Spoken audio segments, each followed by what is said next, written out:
Layer skin hair and laser clinic లో latest టెక్నాలజీతో laser hair removal, anti ageing and hair fall issues కి advance treatments అన్ని ఇక cost గురించి వరి అవ్వాల్సిన అవసరం లేకుండా అందిస్తున్నారు. ఇంకా మీ కాన్ఫిడెన్స్ ని తిరిగి తెచ్చుకోండి. Get your free consultation now. Telugu వారి number 1 choice Telugu matrimony.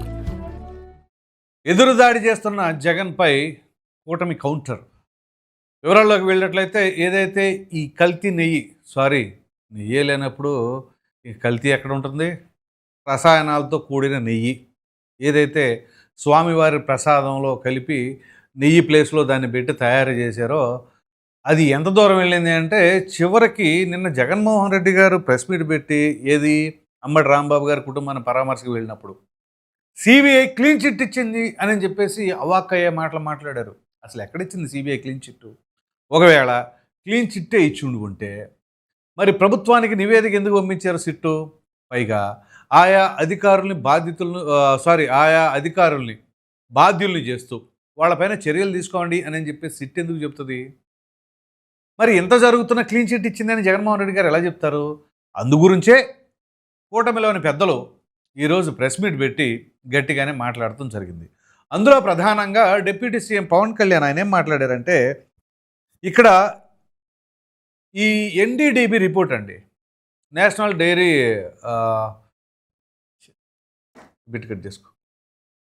NDDB report, national dairy development report ఆ బోర్డు వాళ్ళు ఏమిచ్చారు అని అంటే అక్కడ క్లియర్ కట్గా పేజ్ నెంబర్ 35లో పలానా ఫిష్ ఆయిల్ అవి ఇవి కలిసింది అని చెప్పేసి ఇచ్చిన తరుణంలో ఇక్కడ చూడండి, ఫిష్ ఆయిల్ లేదు, ఎటువంటి కొవ్వు లేదు ఇది అని చెప్పేసి జగన్మోహన్ రెడ్డి గారు చెప్పడం. కానీ ఎన్డీడీబీ రిపోర్ట్లో ఏముంది?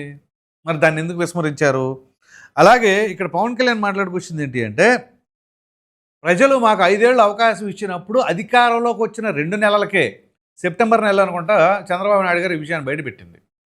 సో 2 నెలలకే ఇటువంటి విషయాలు ఎందుకు చెబుతాం? పైగా ఆధారాలతో సహా చేతిలో ఉన్నప్పుడు చెప్పకుండా ఎలా ఉంటాం అనేది పవన్ కళ్యాణ్ గారి వర్షను. అలాగే దీనికి సంబంధించింది ఏంటి అని కూడా చాలా ఇంట్రెస్టింగ్ పాయింట్ ఉంటుంది, అది కూడా చెప్తాను చంద్రబాబు నాయుడు గారి వర్షన్ కూడా చెప్పిన తర్వాత. సో ఇక్కడ దోషుల్ని ఎట్టి పరిస్థితుల్లో వదిలే పరిస్థితే లేదు, ఖచ్చితంగా వాళ్ళని దేవుడు ముందు మోకరిల్లేలాగా చేసే బాధ్యత మాది అని పవన్ కళ్యాణ్ గారు ఘంటాపదంగా చెప్పడం జరిగింది. సో ఈ నేపథ్యంలోనే ఇక్కడ చాలా కీలకమైన అంశాలు, అలాగే బీజేపీ రాష్ట్ర అధ్యక్షులైనటువంటి మాధవ్ గారు కూడా ఈ విషయం పైన స్పందించడం జరిగింది. దాంతోపాటుగా చంద్రబాబు నాయుడు గారు కూడా చాలా ఘాటుగానే స్పందించారు. సో లడ్డీ కల్తీ వ్యవహారంలో ఏదైతే వీళ్ళు చేస్తున్న వ్యాఖ్యలు వాళ్లే తప్పు చేసి దాని నుంచి ప్రజలను దృష్టి మరల్చడానికి వైసీపీ నేతలు దుష్ప్రచారం చేస్తున్నారు. బూతులు తిట్టినా మేము భరించాలా, దోషులను అన్ని విధాలుగా శిక్షిస్తాం, ఈ వ్యవహారంలో చర్యలు తీసుకోవాలని సిబిఐ మాకు ఓ నివేదిక పంపించింది. సో ఏదైతే మీకు నేను చెప్పానో నివేదిక పంపించింది. సో ఏకసభ్య కమిషన్ వేసి అన్నీ పరిశీలిస్తాం, అవసరమైతే కోర్టులో కూడా అదనపు సమాచారం చేరుస్తాం. ఇది మంచి పరిణామం. సో కోర్టులో కూడా అవసరమైతే ఇంప్లీడ్ అవుతాం, దానికి కావాల్సిన అడిషనల్ ఇన్ఫర్మేషన్ కూడా ఇస్తాం అని చెప్పేసి మాట్లాడుతాం. దాంతోపాటుగా విగ్రహాల ధ్వంసాన్ని ప్రశ్నిస్తే హేళనగా మాట్లాడారు, తప్పు చేసిన వాళ్ళపై చర్యలు తీసుకోవాల్సిందిపై మాపైన ఎదురుదాడికి దిగారు. అయినా 2022లో ఈ కల్తీకి సంబంధించినది జరిగింది అని చెప్పేసి రిపోర్ట్ వచ్చినప్పుడు దాన్ని ఎందుకు తొక్కిపెట్టారు? తొక్కిపెట్టవలసిన అవసరం ఏంటి? ఖచ్చితంగా ఈ ప్రశ్నకి వైసీపీ అప్పట్లో అధికారంలో ఉంది కాబట్టి సమాధానం చెప్పాలి. మరి దానికి సమాధానం చెప్తారా? చెప్పరు. ఇప్పుడు ఇందాక పవన్ కళ్యాణ్ గారు మాట్లాడింది కానీ చంద్రబాబు నాయుడు గారు మాట్లాడిందని కానీ మనం ఒకసారి చర్చించుకుందాం. అధికారంలోకి వచ్చిన 2 నెలలకే, అంటే వీళ్ళు జూన్లో ప్రమాణ స్వీకారం చేశారు, సెప్టెంబర్లో ఈ విషయాన్ని బయట పెట్టారు. మేము అధికారంలోకి వచ్చిన వెంటనే ఈ విషయం ఎప్పుడైతే తెలిసిందో అప్పుడు బయట పెట్టామని చెప్పేసి పవన్ కళ్యాణ్ అలాగే సీఎం చంద్రబాబు అన్నారు కదా. అన్నప్పుడు అరే ప్రతి ఒక్కరూ విమర్శిస్తుంది ఏంటి అంటే వీళ్ళకి ఆపోజిట్గా చంద్రబాబు నాయుడు గారు ముఖ్యమంత్రి స్థాయిలో ఉండి అలా ఎలా చెప్తారు? జంతుకోవు కలిసింది ఎన్డీడీబీ రిపోర్ట్లో ఉన్నదేగా. ఎన్డీడీబీ రిపోర్ట్లో ఏదైతే ఉందో చంద్రబాబు నాయుడు గారు అదే ప్రస్తావించారు, ఆయన ఎడిషనల్గా కలప. మరి అటువంటిప్పుడు ఒకవేళ ఒక ముఖ్యమంత్రి స్థాయిలో ఉండి ఆయన బయట పెట్టి ఎట్లా చెప్తారు ఆ విషయాన్ని అన్నప్పుడు పెట్టలేదు అనుకుందాం, ఆ విషయం చెప్పలా. ఎన్డీడీబీలో ఉంది కానీ భక్తుల మనోభావాలు దెబ్బతింటే సెన్సిటివ్ మ్యాటర్ అని చెప్పలేదు అనుకుందాం. అప్పుడు ఇదే వైసీపీ కానీ తటస్థులు కానీ ఖచ్చితంగా విమర్శలు కురిపిస్తారుగా. అసలు ఎందుకు దాచారు? ఇప్పుడు ఏదైతే 2022లో ఈ విషయం వాళ్ళకి తెలిసిందో, తెలిసినప్పుడు వాళ్ళు ఎందుకు బయట పెట్టలా, ఎందుకు దాన్ని తొక్కిపెట్టారని చంద్రబాబు నాయుడు గారు పవన్ కళ్యాణ్ ఎలా ప్రశ్నిస్తున్నారో, సిమిలర్గా ఒకవేళ చంద్రబాబు నాయుడు గారి దగ్గర ఎన్డీడీబీ రిపోర్ట్ వచ్చినప్పుడు ఆ విషయాన్ని కనుక బయటికి చెప్పలేకపోయినా, దాన్ని అలాగే అణిచిపెట్టుకొని ఉన్నా, ఇది సెన్సిటివ్ మ్యాటరు, భక్తుల మనోభావాలు దెబ్బతింటే భక్తులందరూ అవాక్ అవుతారు అని కనుక ఒకవేళ ఆయన ఆ విషయాన్ని బయటికి ప్రస్తావించకుండా ఉంటే, అప్పుడు అందరు కలిసి వీళ్ళ మీద మళ్ళీ అటాక్ కదా. మీరు ఎందుకు బయట పెట్టలా అంటే మీరే చేశారా అని చెప్పేసి వీళ్ళని తిరిగి ప్రశ్నించేవాళ్ళు కదా. మరి ఈ లాజిక్ మిస్ అయిపోయి అప్పుడు చంద్రబాబు నాయుడు గారు మాట్లాడి అసలు ఎన్డీటీబీ రిపోర్టు క్లియర్ కట్గా వైసీపీ వాళ్ళు కానీ లేదా ఈ విషయం పైన విమర్శించే వాళ్ళు కానీ చదివేరా? ఇక్కడ ప్రభుత్వానికి కూడా నేను డిమాండ్ చేస్తున్నా, ఆ ఎన్డీటీబీ రిపోర్ట్ కానీ అలాగే ఎన్డీఆర్ఐ రిపోర్ట్ కానీ, ఆ రిపోర్టులతో పాటుగా సిట్ నివేదిక, సిట్ ఇచ్చిన ఛార్జ్షీటు, వీటన్నింటినీ కూడా తెలుగులోకి అనువాదం చేసి ప్రజలకి పబ్లిక్ డొమైన్లో పెట్టండి. పెడితే అప్పుడు ప్రజలకి క్లియర్గా అర్థమైంది. ఎందుకంటే ఈ టెర్మినాలజీ అందరికీ అర్థం కాకపోవచ్చు, ఇంకొంతమంది అభిప్రాయపడుతూ ఉన్నారు. సో ఇప్పుడు సిట్ ఇచ్చిన ఛార్జ్షీట్లో ఉన్నది ఆ ఇంగ్లీష్లో ఉంటే ఏం అర్థమవుతుందండి సామాన్యులకి? అలాగే ఆ ప్రభుత్వానికి ఇచ్చిన నివేదిక కావచ్చు, ఎన్డీడీబీ రిపోర్ట్ కావచ్చు, ఎన్డీఆర్ఐ రిపోర్ట్ కావచ్చు, దాన్ని తెలుగులోకి అనువదించి పబ్లిక్ డొమైన్లో పెట్టేసేయండి. అప్పుడు ప్రతి ఒక్కరికి ఆ విషయం అర్థమవుతుంది. అసలు ఎన్డీడీబీ ఏం చెప్పింది, ఎన్డీఆర్ఐ ఏం చెప్పింది, సిట్ నివేదిక ఏం ఇచ్చింది, ఛార్జ్షీట్ ఏం నమోదు చేసింది, అది పెట్టండి. అది ఫ్లెక్సీ వేసి పెట్టండి. అప్పుడు రాజకీయాలు కాదు, పార్టీలు కాదు, అసలు వాస్తవాలు ఏంటి అంటే రిపోర్ట్లు. ఆ రిపోర్ట్లని అక్కడ చక్కగా ఫ్లెక్సీలు వేసి పెడతారో ఎలా పెడతారో ప్రజలందరికీ అర్థమయ్యేలాగా పెడితే అప్పుడు క్లారిటీ వస్తుంది.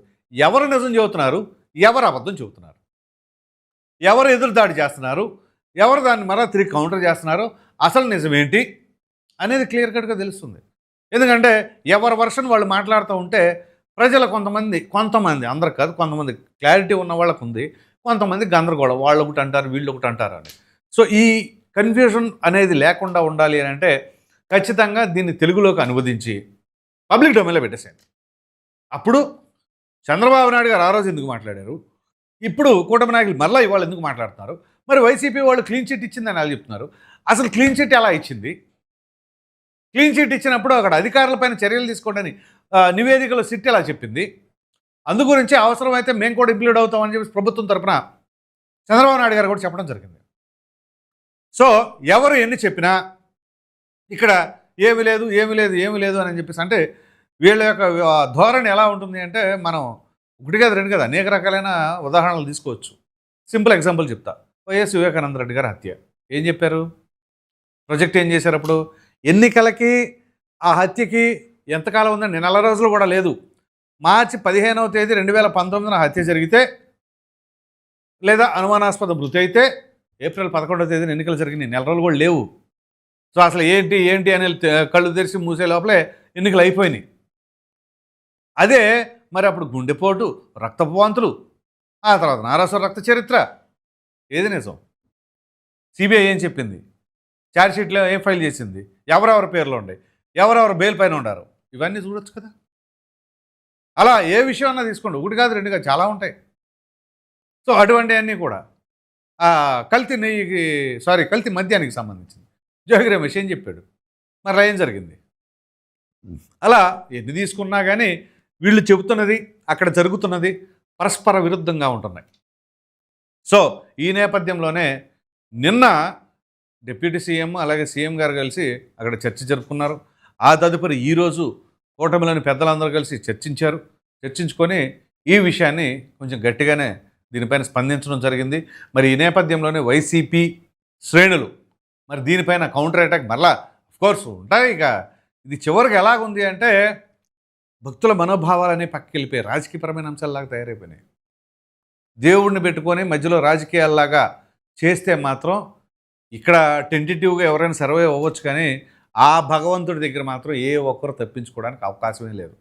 ఖచ్చితంగా ఆ దేవదేవుడితో పరాచకాలాడినా లేకపోతే ఇట్లాంటి ఆ, దుష్టకరమైన చర్యలకు పాల్పడినా ఎట్టి పరిస్థితిలో దాని కర్మ అనుభవించక తప్పదు. అది ఎవరైనా కానీ, ఆ పార్టీ ఈ పార్టీ వాళ్ళు వీళ్ళు అని కాదు, ఎవరైనా సరే దాని ప్రతిఫలం ఖచ్చితంగా అది ఏ రకంగా ఏ రూపాన ఎప్పుడు వస్తుందో తెలియదు, కానీ ఖచ్చితంగా దానికి పర్యవసానాలు మాత్రం చాలా చాలా గట్టిగానే ఉంటాయని చెప్పేసి అయితే మాత్రం మనం ఆ, దేవదేవుని భక్తులుగా ఖచ్చితంగా నమ్మొచ్చు.